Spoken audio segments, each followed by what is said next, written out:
Hello everyone. Today I'm gonna show you how to use the Iferror function.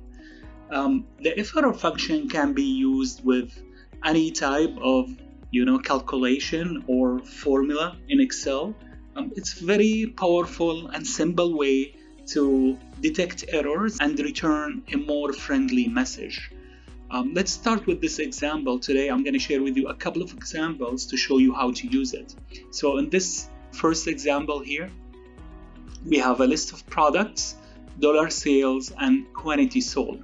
I'm trying to calculate the average sales price, which is basically the dollar sales divided by the quantity sold. It's 11.11 for the first product.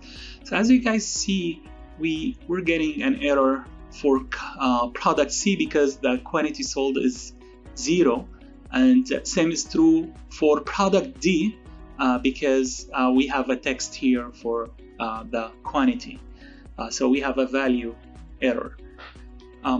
So this is where the Iferror function can help. So this is how you use it. You type equal Iferror, then we divide the quantity by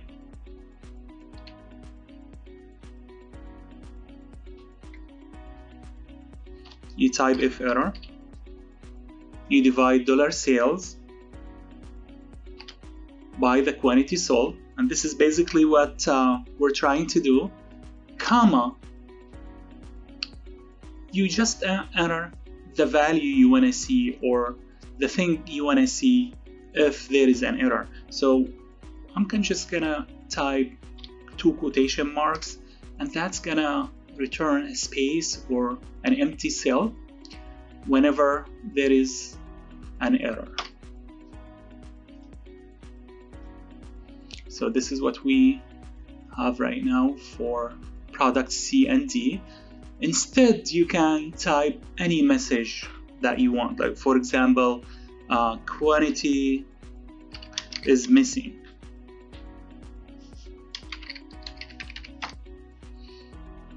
Here you are, quantity is missing. You can say, for example, data is missing if you want.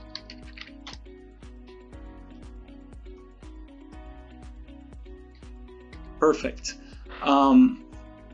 Another example I'm going to share with you today is how to use the Iferror function with the VLOOKUP. I use this combination of VLOOKUP and Iferror function almost every day. So we have this data set here, and the other data set that we have here, it is for the average sales price that we're trying to calculate. So what I'm trying to do here is to do a VLOOKUP just to get the data for the list of products from the second data set. It's just a simple VLOOKUP. However, if you guys see here in the second data set, we don't have any data for product D. And this is where we're gonna get an error, simply because product D is not listed in the second data set. So what you can do here, you can utilize the Iferror function to return more friendly message. Again, it can be space, a blank cell, or it can be, for example,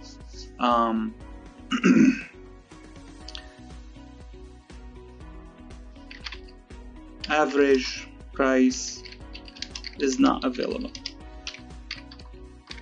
This is telling us that the average sales price data is not available in the second data set.